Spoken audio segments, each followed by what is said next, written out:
Welcome to our monthly Community Safety and Security Live Forum here on the Serenity Resource Connector.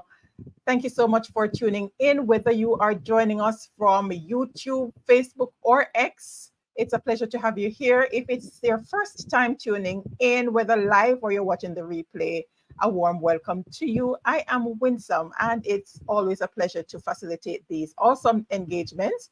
We're going to be looking at strengthening community safety post-Hurricane Beryl. And the police team across Area 3 has been up to quite a bit. And we want to hear what has been happening there. And I'm hoping we're still having some connectivity challenges through the different networks, but I'm hoping that we'll be able to have on our senior soup from out of Clarendon Division. He was on earlier, he should be joining us back in a little while. Here he comes to get the discussion going. So let me introduce to you our new commanding officer for the Clarendon Division, Senior Superintendent Acting Shane McCullough. Welcome, Sir McCullough. It's good night, Ms. Rita. Thank you very much for having me. I hope I'm being heard. I'm still suffering from some after effects of Beryl in terms of my internet connectivity, but I hope I'm being heard. All right. Yes, I'm hearing you clearly. And for those who are on live, you can indicate in the comments if you're hearing us clearly on your end. And you can also share where you're joining us from and ask your questions as the discussion progresses. So I am going to step out of the way and allow our Stu McCalla to do a proper introduction to you and also to share his remarks as it relates to Clarendon Division. Go ahead, Sir McCullough. All right, so good night, everyone. All right, so I have been at the Clarendon Division now for 1 month, so I'm still, you know, getting accustomed and used to this space. I have been not totally new to the division because I was previously in the division before. I was the zone commander in 2012, 2013 in South Clarendon, which covers the Lionel Town, Ease, Milk River police area. So I have been in division and I'm used to the geographic layout and what the division has to do. And plus, I was recently, you know, the commanding officer for Manchester, so I'm not new to the Area 3 space. What we have been doing, especially prior to and after Beryl, is to ensure that we continue to give that necessary security presence, especially in those communities that are most vulnerable at this time because they're without light or other basic amenities. So we ensure that the patrols are out in those spaces to give that added reassurance to the community. The aim going forward of the Clarendon Police is to continue the work that we have been doing. Currently, we are seeing a downward trend in the murder figures for the division. And I know some persons might say that, you know, the statistics is just what it is, statistics, but I want persons to understand that from a policing standpoint, you know, we are 29 less murders than we had last year. Last year, this time we had 60 murders, 60. And now we are 29 less.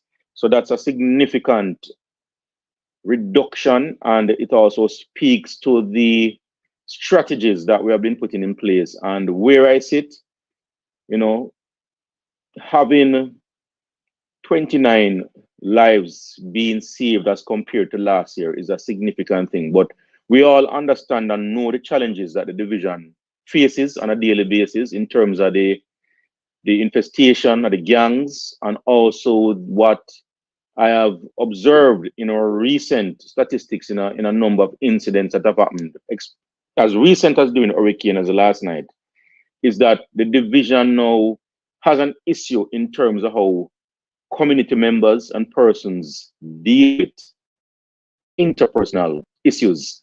And a lot of the interpersonal issues sometimes end up in murder. As for example, as recent as last night, 2 men were arguing. We're not sure yet what the argument is about, but it ended up in one person being stabbed, being rushed to the hospital, and later being succumbed to his injuries while undergoing surgery. So that's a particular trend that we have observed in terms of how people handle interpersonal issues. What we have been doing is to engage more in terms of our widely publicized meeting, our partnership with stakeholders, and also to see how we can, through stakeholder engagement, get to speak to people about how you handle issues around interpersonal conflicts, and how you adopt positive conflict resolution skills, because that is something that we see as a major issue now that is causing a lot of problems, that as police we have to now look at how we engage not only the hard policing, which is the gangs and all of that, but how do we now find other methods and engagement to get persons now to understand how to deal with some of those interpersonal issues, so we don't end up with an unfortunate incident like we had last night and what we have been observing in recent times, with things that started as a simple argument playing out into a violent outcome. So those are some of the things that we are looking at, and to see how best we can address those moving forward. As it relates to our community engagements, that is something that is ongoing, and we will continue that partnership with the community. For example, this particular forum is something that I welcome, because it allows us to have that connection and also to hear from you. What are some of your concerns? What are your issues? And also, most importantly, what are some of your recommendations that you think we could incorporate and examine as we move forward in securing the parish of Manchester, so that we can have a safer community for everyone that lives, does business, and raise their children. So it's about achieving Vision 2030. And that is our main thrust, our main effort. So that's my introductory speech at this time. I have a competing engagement, so at some point in time I'll have to log off. But Mrs. Witter, it's over to you. Those are my few opening comments. Thank you so much.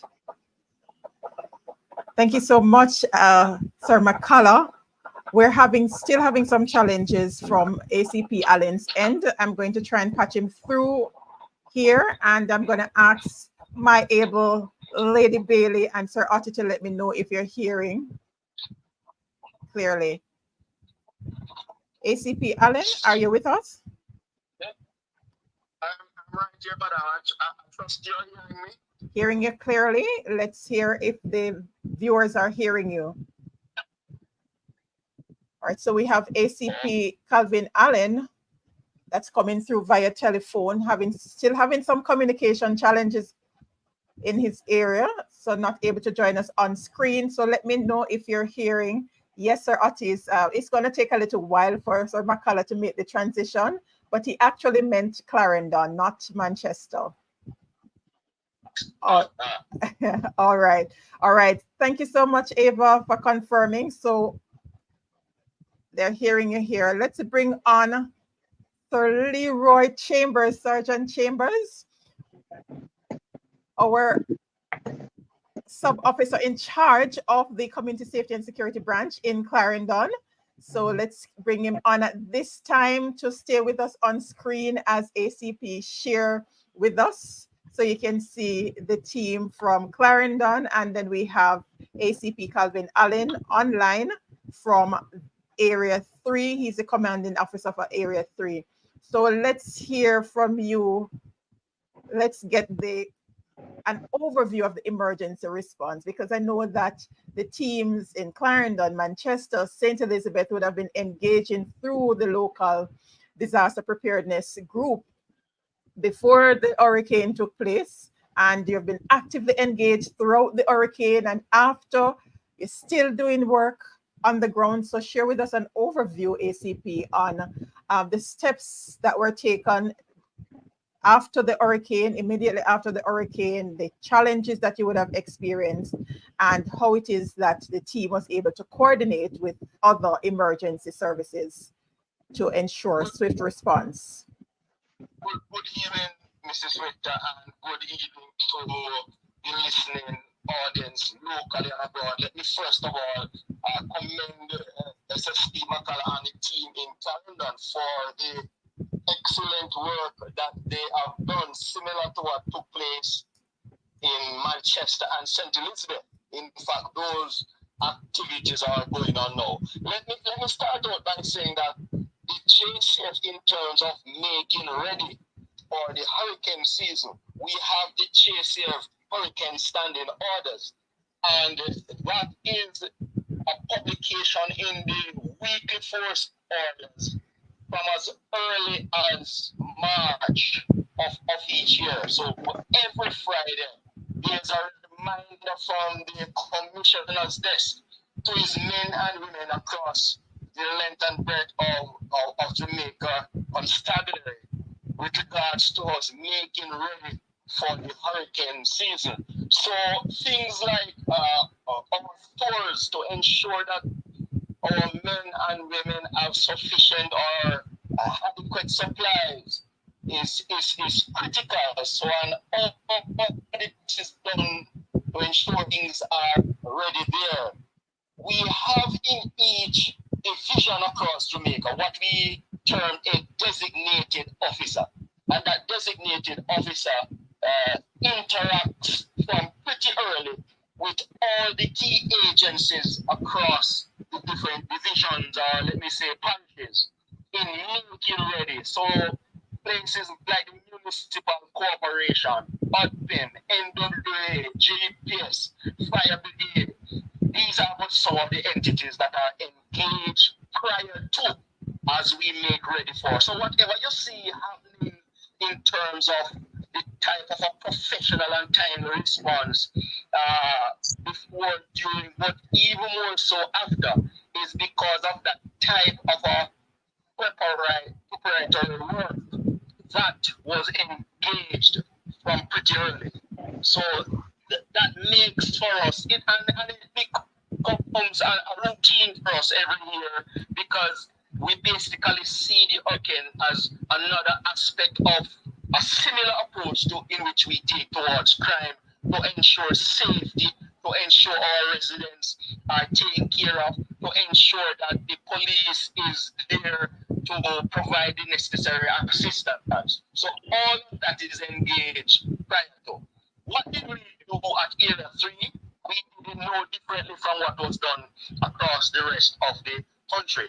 So places like our shelters are well known before. Our shelter managers are well known before. In fact, the JCF and the JDF work in tandem in ensuring that these are places that are visited, they are checked, and ensure that they are at a certain standard. We work with the local municipal groups in this regard. Communities that are more vulnerable are communities that we go into and we speak with the people and we remind them of the vulnerabilities and the necessary steps that they ought to take to secure themselves. Again, we don't take these things for granted. Did we meet upon any challenges after the hurricane? You bet we did. However, because of how we prepare, we ensure that the collaborative effort with the other agencies, it makes for easier work. So limited lighting, in fact, right now in Salisbury, more than even Clarendon and Manchester, the visibility, especially now in the night, is of such. The JPS we know is doing that sort of a work, and they are working apace. But from the security and safety standpoint, we have to ensure that we are out there engaging, communicating, and maintaining that high visibility presence.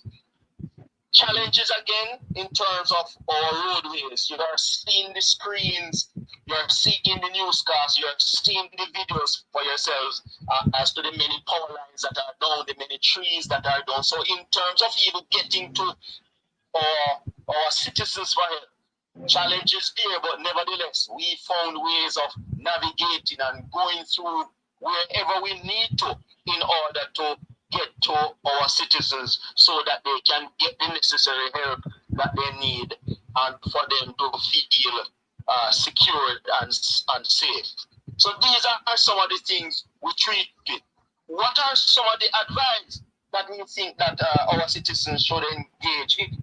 And it is some of the very advice that you know they hear from other person. And one of the things that we are seeing now is persons not being able to communicate as they would want to. I was at the Alligator Pond police station a few days ago, and I saw a group gathered at the Alligator Pond station, and I wonder what was happening. Only when I went inside the room, persons were basically lining up, getting assistance to charge their phones because the only electrical power that was in the community is the standby system at the station. So these are some of the situations that exist, and so you know we remain ready.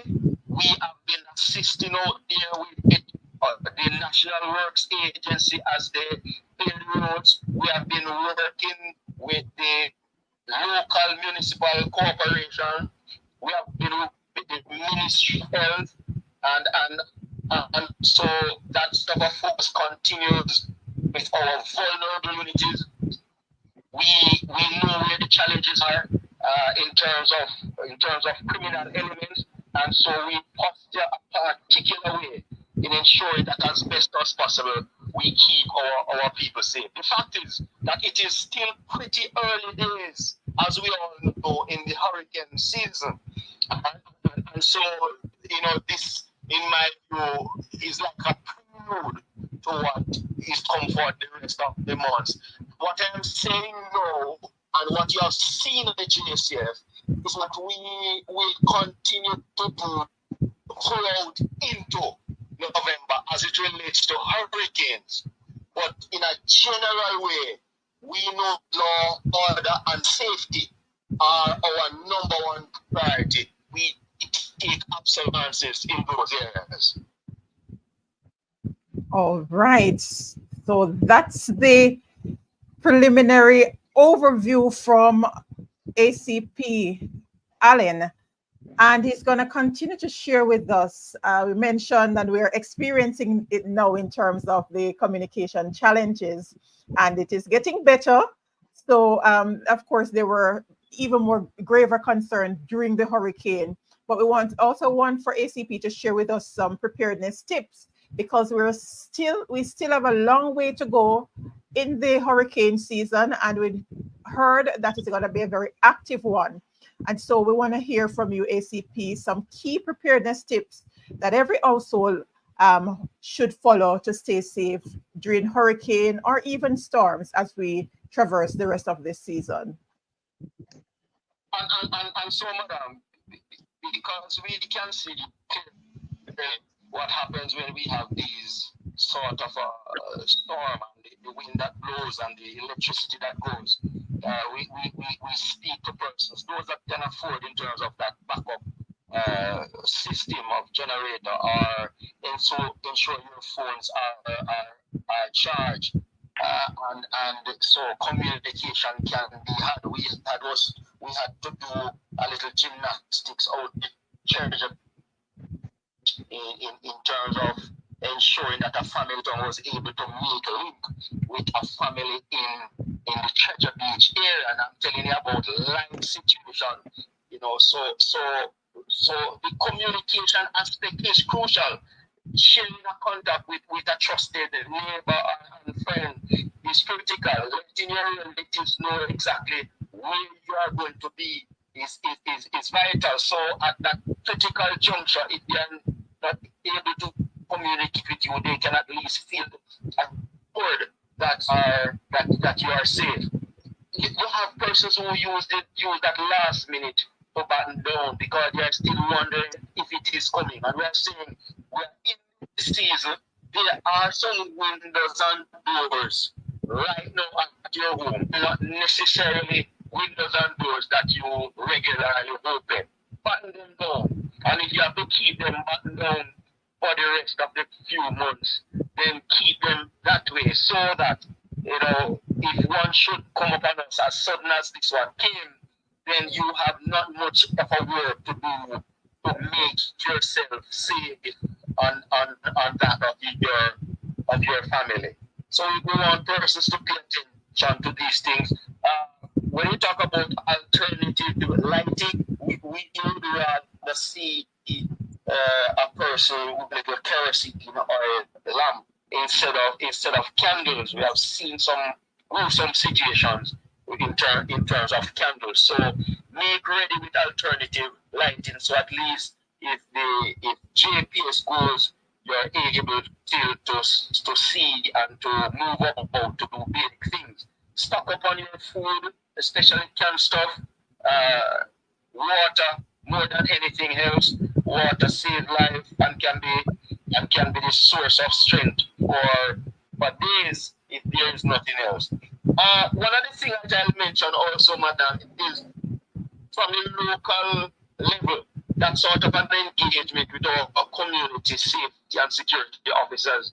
There are communities right now that have very vibrant WhatsApp, and so people are able to, you might not be able to do a full communication based on all that is happening, but at least can reach out to somebody because of your deep engagement within groups like those. So these are some of the things that we want persons to pay attention to. We saw just on the news not long ago where in a sad way the body of that young man in the corporate area was found, and you are seeing the grief on the family members and recall, he did not take heed. He and a couple of his other friends, but he is the one that suffered, sadly. And we say condolences to the family.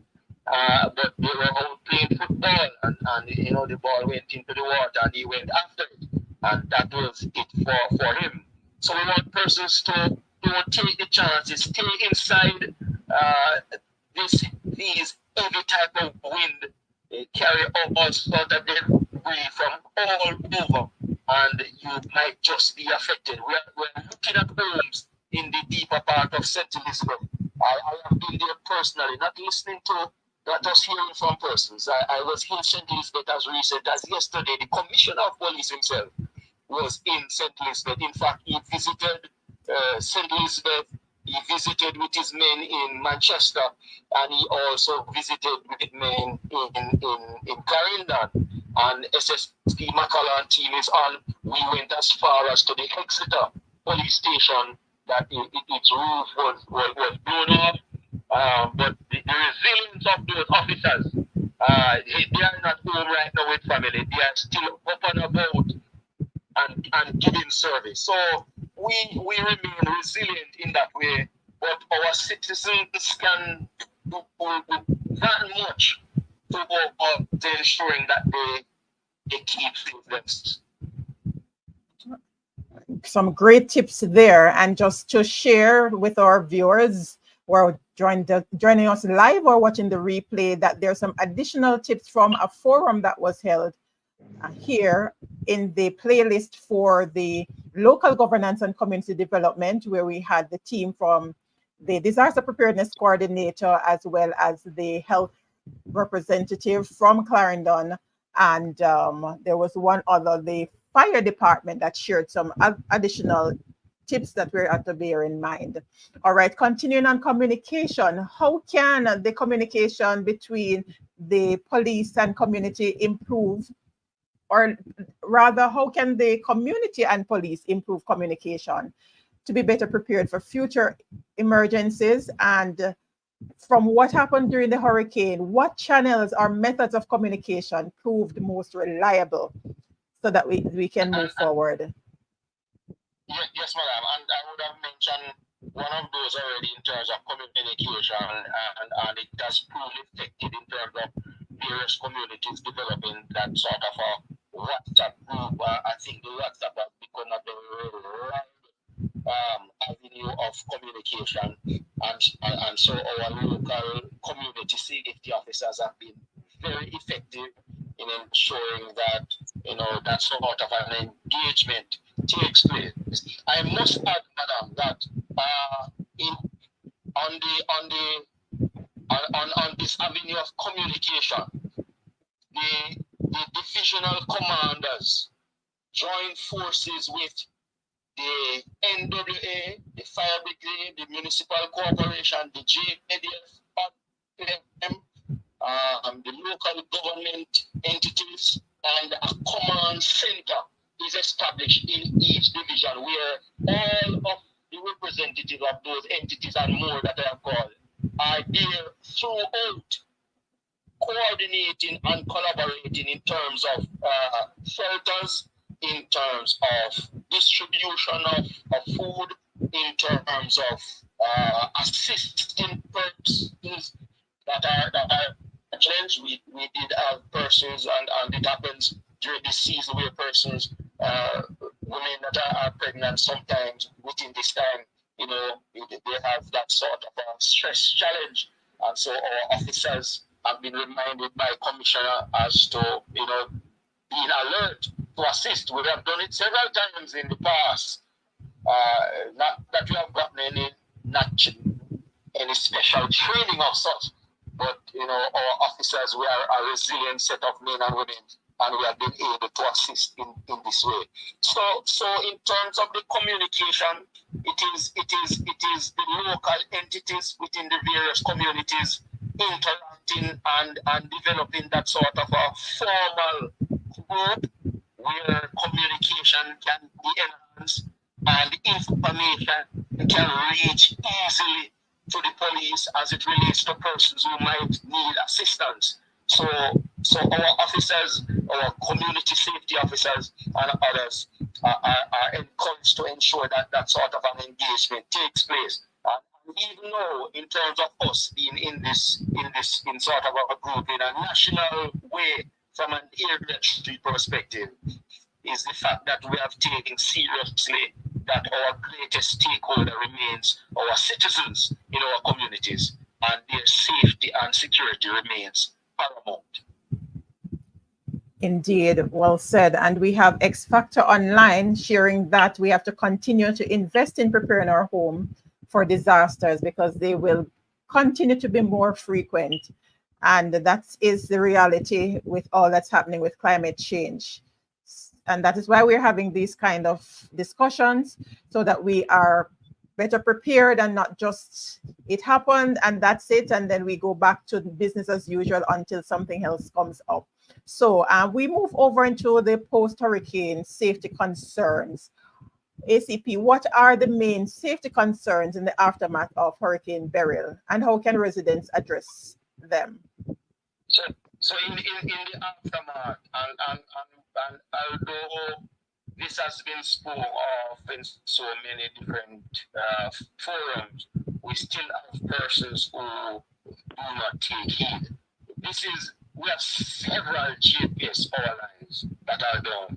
The only person that can speak to in an expert way whether those lines are energized or not are the GPS experts.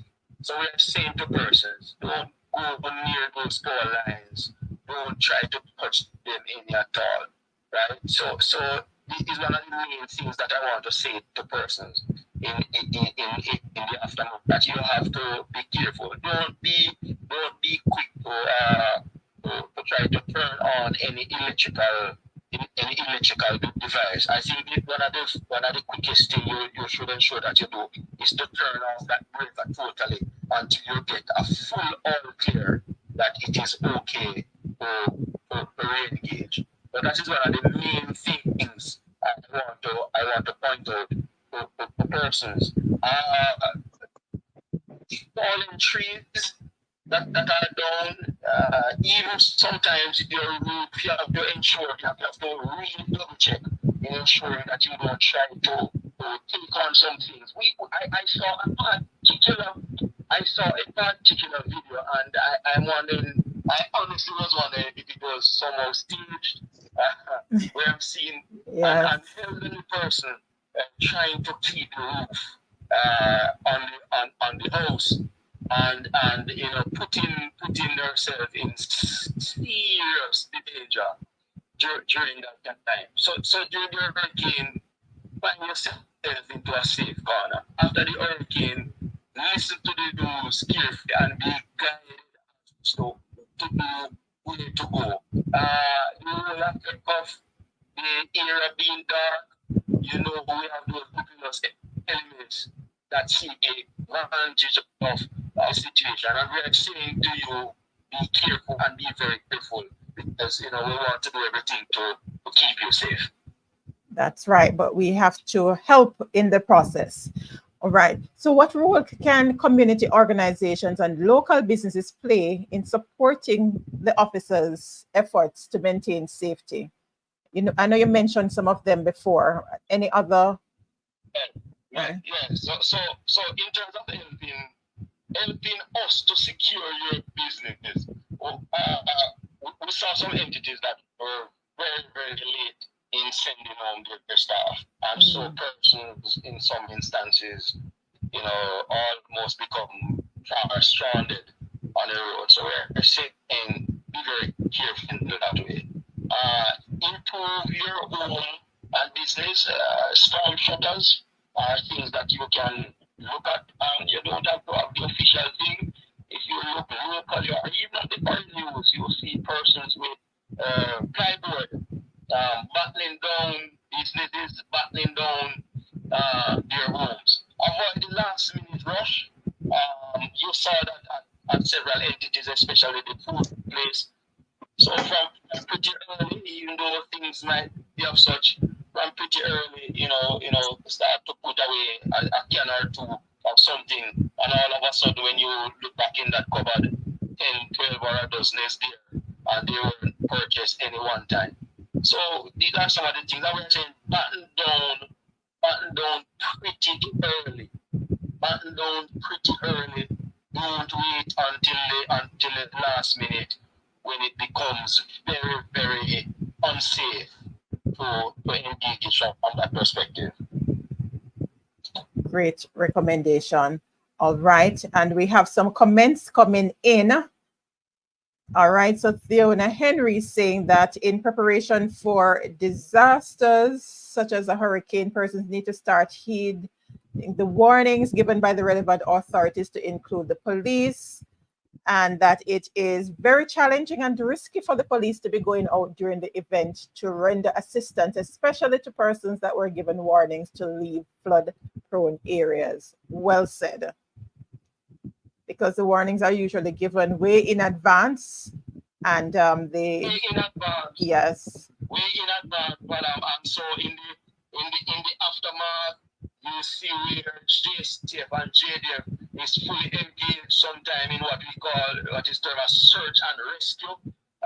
You are seeing it now live. We're out there with the JPS assisting in and with the National Works Agency assisting in clearing roads. I've seen some of my officers out there with sharp machete assisting to chop away branches so that a roadway can once more be passable.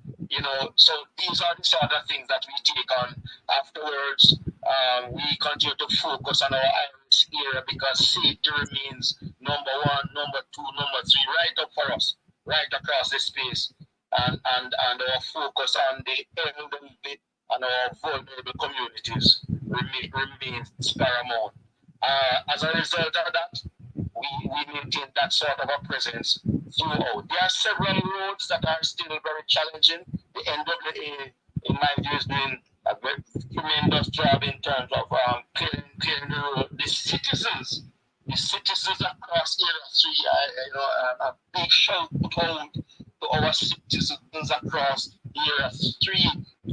When I named some of the roads that were very challenging, and some of our citizens in St. Elizabeth, the Gauche to Santa Cruz Road, the Elam, Balaclava area, the Lewiston and Brampton, the Holland Bamboo area. The Holland Bamboo right now is still very challenging, but it is being used and it is possible.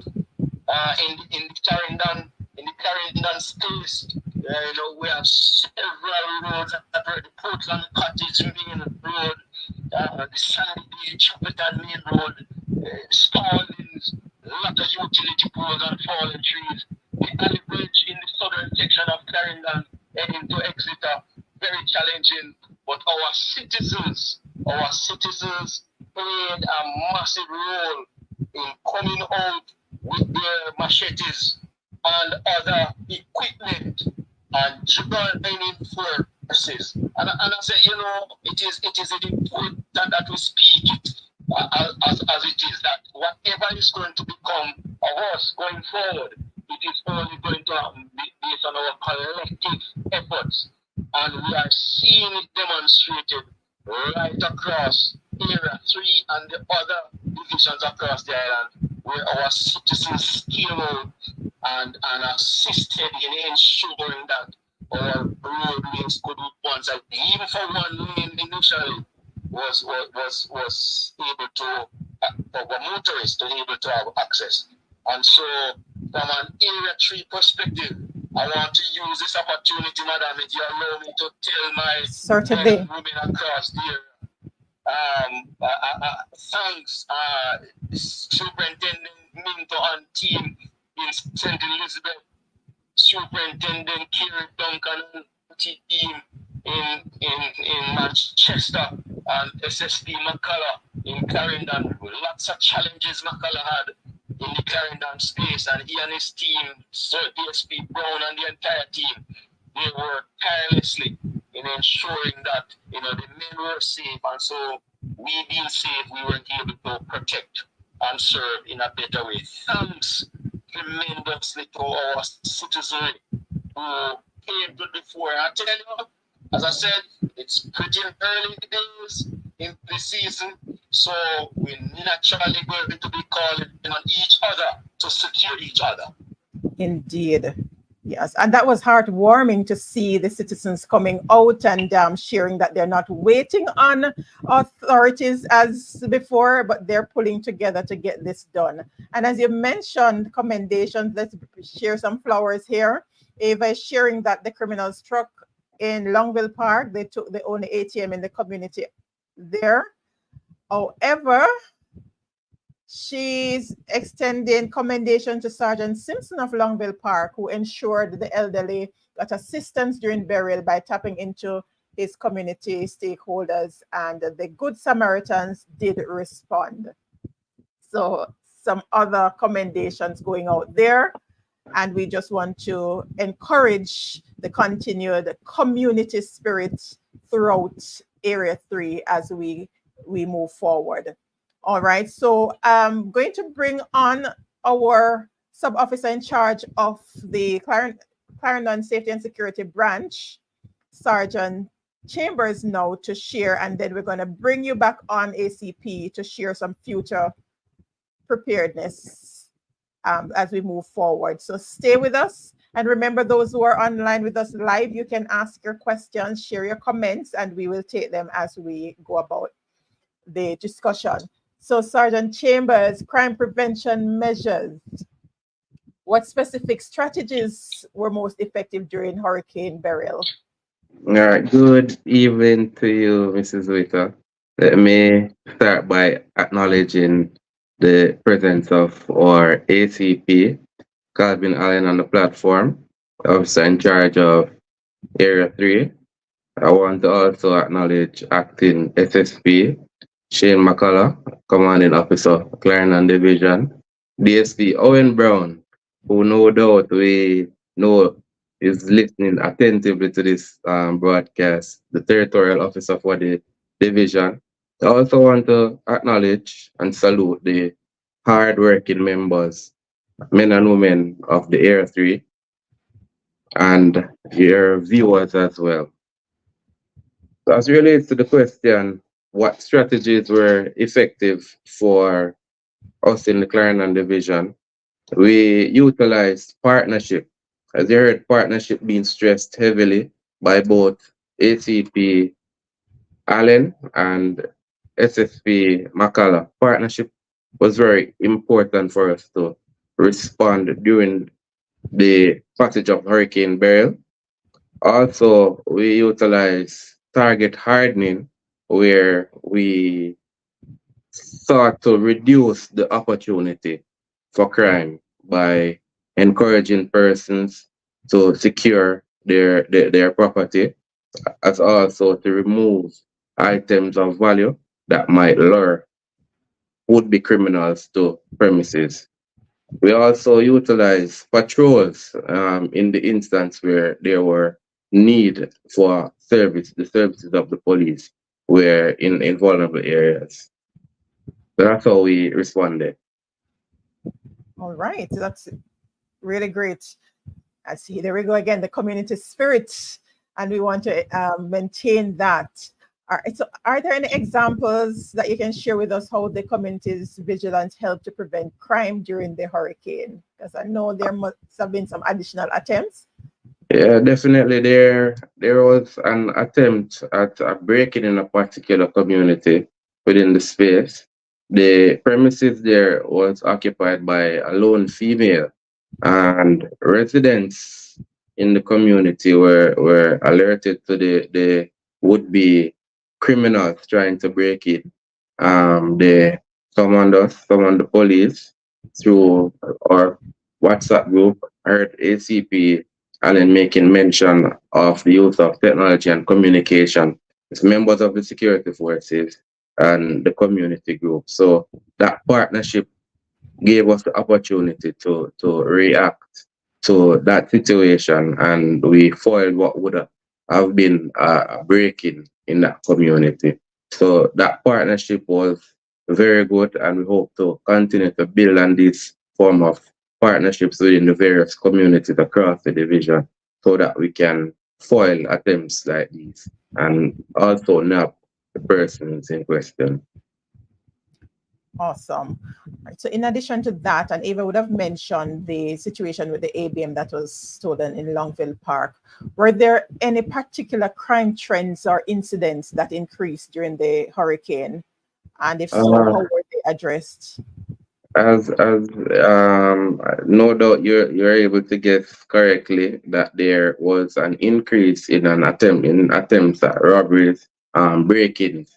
So what we sought to do is to encourage persons to secure their properties, but by way of target hardening, ensure that the locks are properly locked, check when you're going in. Also, persons leaving to shelters, we encourage them to secure their properties, remove valuables from the house to ensure that while they are no longer staying in the house, as a result of the risk of the flooding, then their valuables will be secured as well. Indeed. And I came across somewhere on social media, not remembering where now, someone mentioning the importance of neighborhood watch, especially during the time that we're having with the hurricane. How can residents actively participate in neighborhood watch programs to enhance community safety? Once there is a need and there's an interest from the community group, we're very attentive to that need, and we're willing to come into the community and to help to create those neighborhood watch groups. The neighborhood watch group is a very useful tool to have in the community, as it doesn't only provide vigilance for the community, but it also can be used in a number of ways to the aid of the community. It can be a tool to offer training for members of the community. It can be used as a tool for advocacy where whatever issues the community is facing, they can come together as a group and advocate for whatever change it is, because where the citizens come together, their voice is much stronger than an individual going to voice a complaint on behalf of the community. So there are significant benefits to having a neighborhood watch group formed within your community, and it also aids in community development. Indeed. And as you mentioned that, the executive members, president of the Neighborhood Watch, can actually make representation on the Community Development Committee, and may also be selected to serve at the Development Area Committee level, which as representation at the Parish Development Committee. And by extension of that, virtue of that, you're able to actually serve and some of the committees at the municipal corporation. So once it's a structured community-based organization, you're able to participate throughout the local governance structure, just to help you all tie it in, how it all comes together. And that not because you're serving as Neighborhood Watch president means that's where it stops. You can actually serve in other areas throughout the structure in the parish. All right, so share with us we would like to share practicalities, some simple everyday actions that residents can take to help prevent crime in their communities. All right, we'll go back to target hardening, removing the items that might. All right, so we go back to target hardening, removing items that might draw the attention or attract criminals to your premises, surveillance in terms of the use of cameras, the use of the neighborhood watch again as a tool to increase the level of vigilance throughout the community. That also serves as a useful deterrent to criminals being a part of the environment. Also, the use of alarms and lights. It's often said and cannot be overemphasized.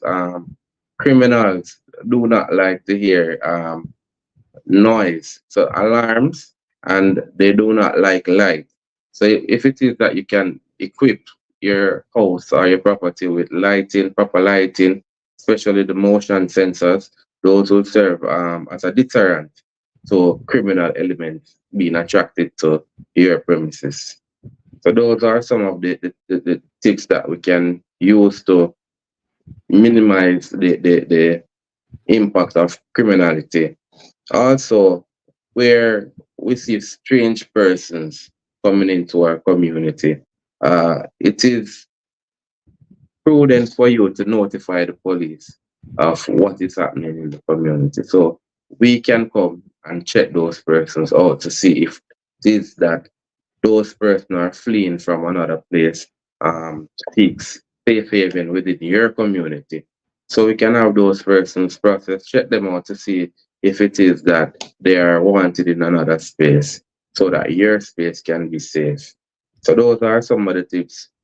And one more tip that I must hasten to add is that of the use of social media.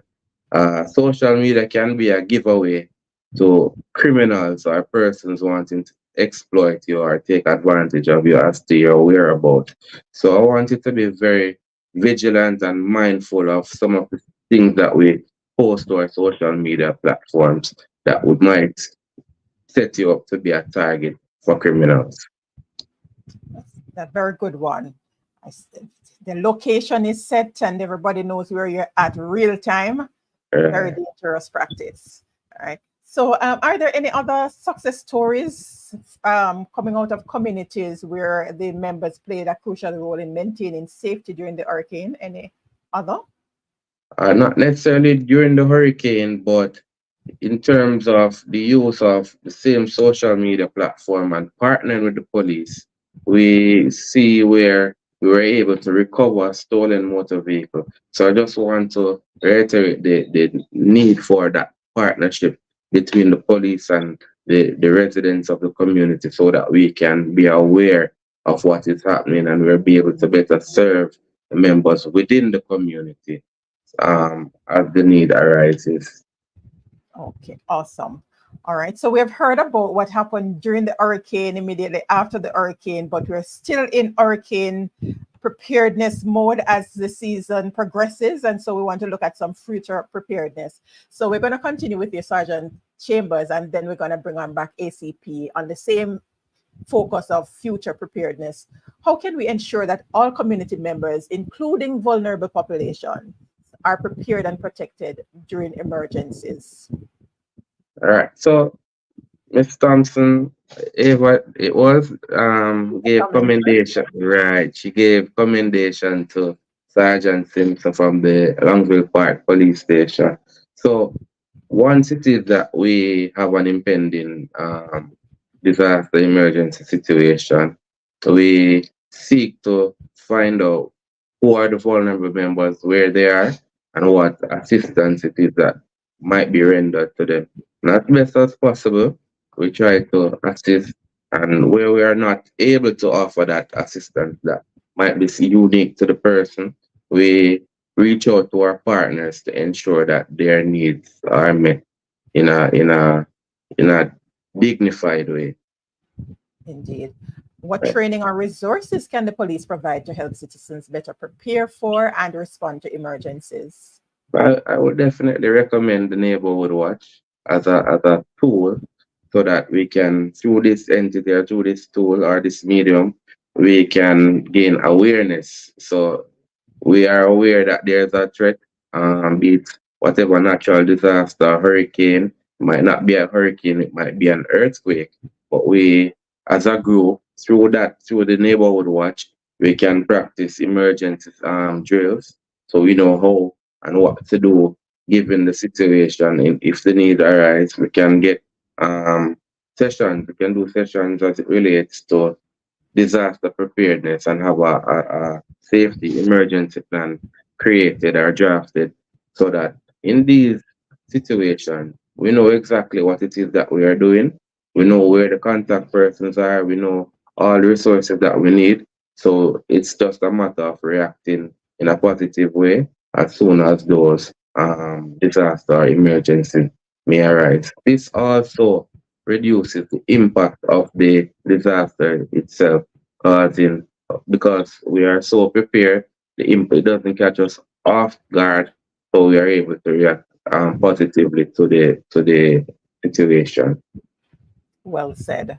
All right, so we're going to continue. So let's bring on back ACP Allen. Sir Allen, good night. Dr. Lavelle, thank you for joining us. All right, future preparedness. ACP, how can the community and police better collaborate on future disaster preparedness plans? And so, madam, let me first commend Sarge there. Very good advice that he gave, and experiences of how to do, what to do, and when to do. As I give these further preparedness tips, some of which have already been said, it would be remiss of me not to, as I mentioned, the leadership at the respective divisions, to mention my support team, SSP Lord, SSP White, and the entire hierarchy headquarters team, for the collaboration and the control setting in which the communication flowed, so that all that transpired across Area 3 could have been realized, and the relentless efforts that even with light and water, we were still up and about getting things done.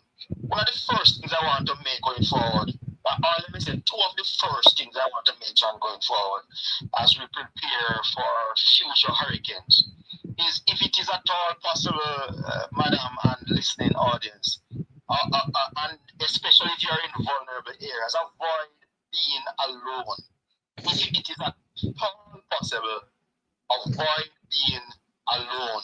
Get somebody to be with, or lock up that place and could stay with a friend or a relative. It is almost double jeopardy when you are alone. Anything can happen, and there's absolutely no one around to give you some So we have seen situations where persons are locked up in place, leave and go to friends or relatives and paid off the big time. So I want to mention that as we go forward, even more so when you do that assessment of the case and realize that it might be vulnerable.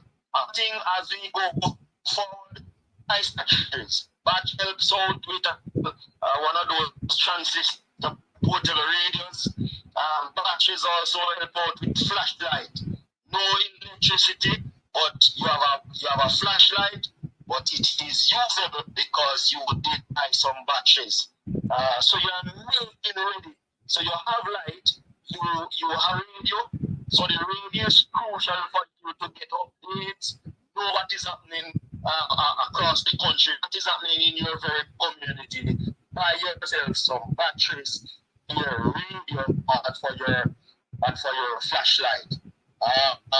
And as I said, avoid being, maintain that crucial link with the police and with other persons. Get into group. Neighborhood Watch has been a very positive engagement through a positive collaborative setting that people and the police fitted from, not people, we the police, because when we have cities about watch, when everybody being alert and looking out as such for strange faces and strange movements, and able to tap into your security practitioners and to say, I'm seeing this happening, and we can move swiftly and nip it in the bud.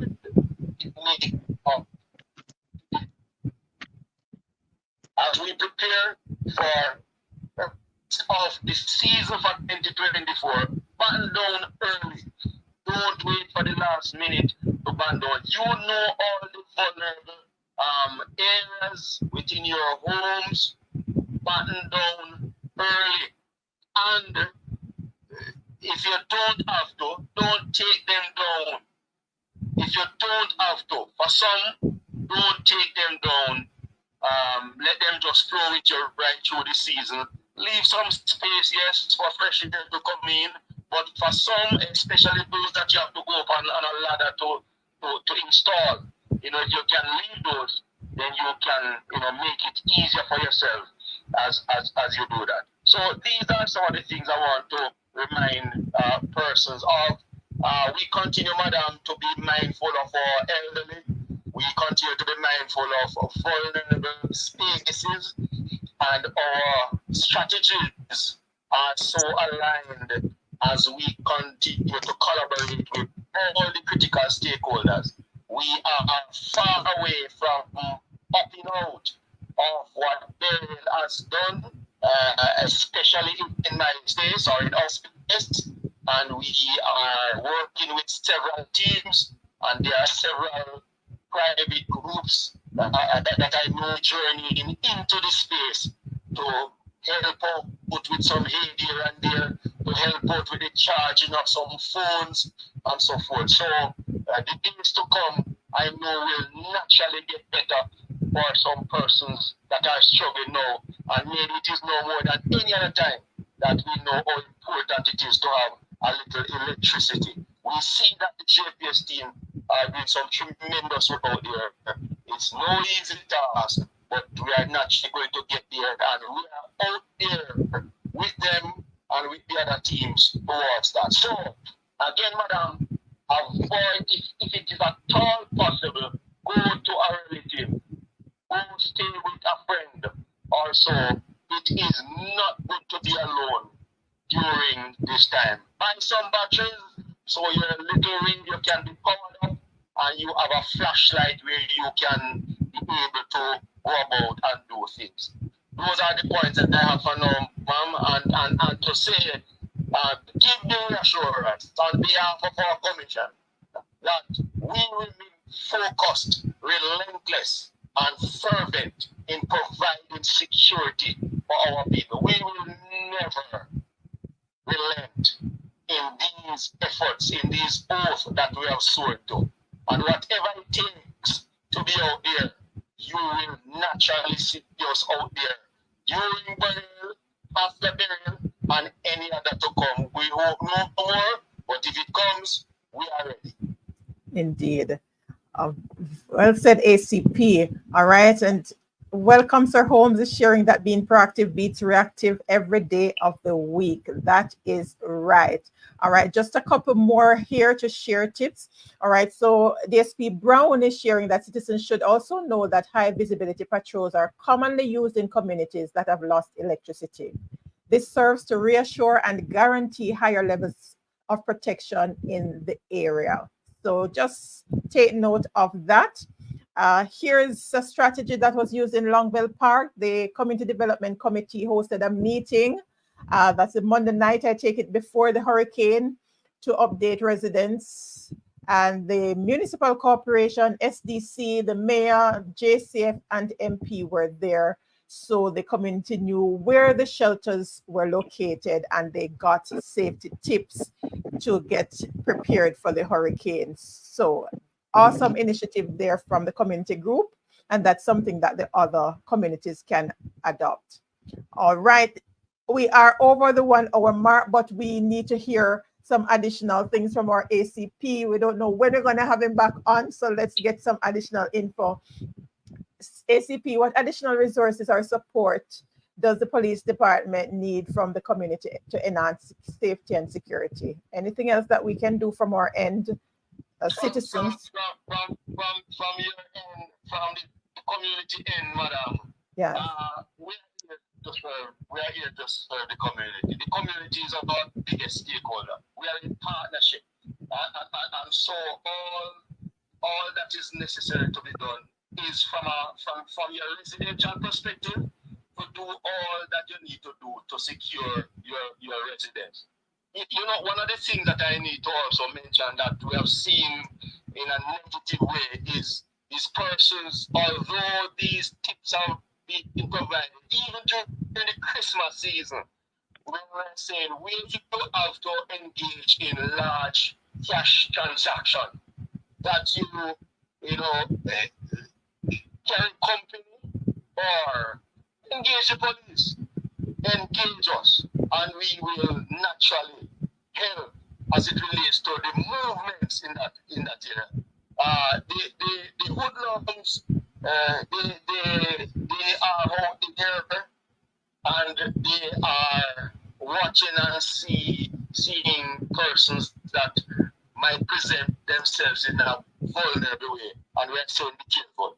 ATMs, you have to access your ATM, but access them well, not to access them in terms of being operational, in terms of working, but is it that this one that you choose to go to is in a lonely area, at a lonely spot, nobody else is there?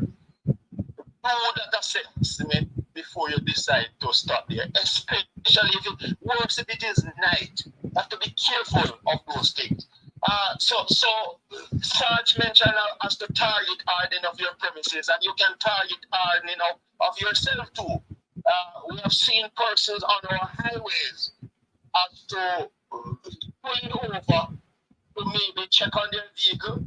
Some have pulled over for other personal reasons. And we're saying, whatever it is that you pull over to do, just be mindful. Do I necessarily have to stop at this point? Even more so if it is you alone.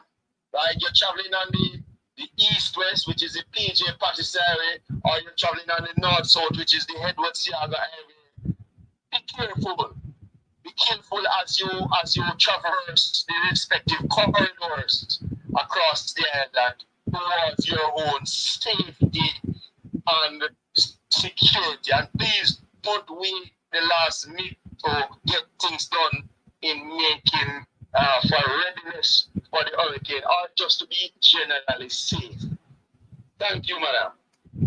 Thank you, ACP. One more question for you. How can residents stay informed about crime prevention and safety measures on an ongoing basis outside of this monthly forum that we have here? What are the other avenues? Okay, and the good one again, our local community safety and security team, they have their meetings in the communities.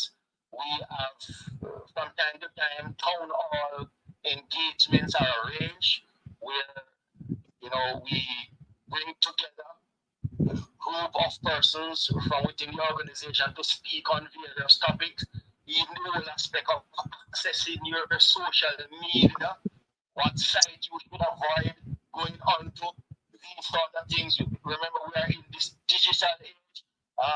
The many persons that owns a cell phone and some own more than one, and we're saying as you access your data, be careful of some of the content that you choose to click onto. You might just be heading down a rough path in terms of some of the things that might seem to be attractive and seem genuine. Double check before you decide to click. So be careful. Target hardening of self, target hardening of family. Be careful. And madam, we are also seeing where, sometimes some maybe I would call some very simple. I'm searching for a word, but let me use the word simple for now. Some sort of simple issues within the family that spirals into sometimes murder. Yes. I have to say it as blatantly as it is. We have to deal with the situation, and I'm saying that we are seeing situations where it requires just a conversation between the parties. But we are seeing where it has spiraled, and I'm talking brother against brother, brother against sister, and even the one that we should have the greatest respect for, our mother, our parents. We are seeing situations like those that we have to, as police, deal with. And I'm using this medium, the fact that you asked me to speak in general. Yes. I'm using this medium to say, let us find more mature ways to deal with our disagreements instead of those matters reaching to the negative pinnacle that it reaches to on many occasions. Well said. Well said. All right. And as you mentioned, some of the additional ways that you reach the community officer, Henry, I take it here, sharing that the police engage the community on a monthly basis through their widely publicized meetings. And since the start of the hurricane season, the main topic of discussion is hurricane preparedness. Keep up the awesome work. I know that the team has a lot going, and there are a lot of comments, really great notations here in the live chat. Thank you for those who were with us from the beginning. If you just joined, don't worry. The recording will be there for you to go back and check. And for those who prefer to read and you want to see the tips, go over to www.serenityresourceconnector.com and subscribe. And on Monday, God's willing, you'll receive a detailed highlight of what we discussed here in this segment, and you can share with others, and the link will be there to take them right back to this recording so that they can watch the details of what was shared here. Thank you, Dr. Lavelle. I've noted your comments. I'm giving you a new title, Dr. Ava. Thank you for sharing some very useful comments here. And thank you for always supporting this program. We go live every Thursday at 8 p.m. as we partner with different entities to share these different resources, different tips that will help to empower us as citizens as we move forward. Let me thank ACP Calvin Allen for making the time to share with us in this forum as we continue to empower our citizens. Thank you so much, ACP, for making the time to be here with us. We had sharing with us also acting Senior Superintendent of Police from the Clarendon Division, Shane McCullough, was on earlier, but had another engagement that he had to move on to. And of course, we have with us Sergeant Leroy Chambers, our sub-officer in charge of the Clarendon Safety and Security Branch. Thank you so much for sharing your expertise, your experience, and for those DSP Brown and other officers in the comments, or justices of the peace and community leaders from across. And I haven't seen him in a little while, but it was great to have him on. X Factor, thank you so much for always tuning in to the Serenity Resource Connector as we continue to educate, inform, and empower. Again, let me thank you so much for sticking with us. Look out for the blog recap on Monday, God's willing. The playlists are there, so you can access other resources from culture to community safety to initiatives from different community groups, health department. There's a segment on mental health or local governance and community development. And of course, our 5th Thursday segment with our youth leaders from across the island. Check those out and share with those that you know could use the information and resources that are there. Thank you again for staying with us. And if you have not yet subscribed, be sure to do so. And thanks again for the community that has helped us to make it over 1,000 subscribers here on YouTube. And let's keep growing and learning together. God bless you and have a fantastic rest of the night. Thanks to National Self-Serve Wholesale, who continues to sponsor this segment. Really appreciate it. And for others who want to come on board and support this awesome initiative, reach out.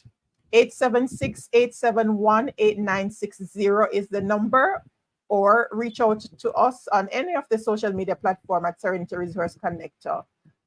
Thank you and have yourself a fantastic night.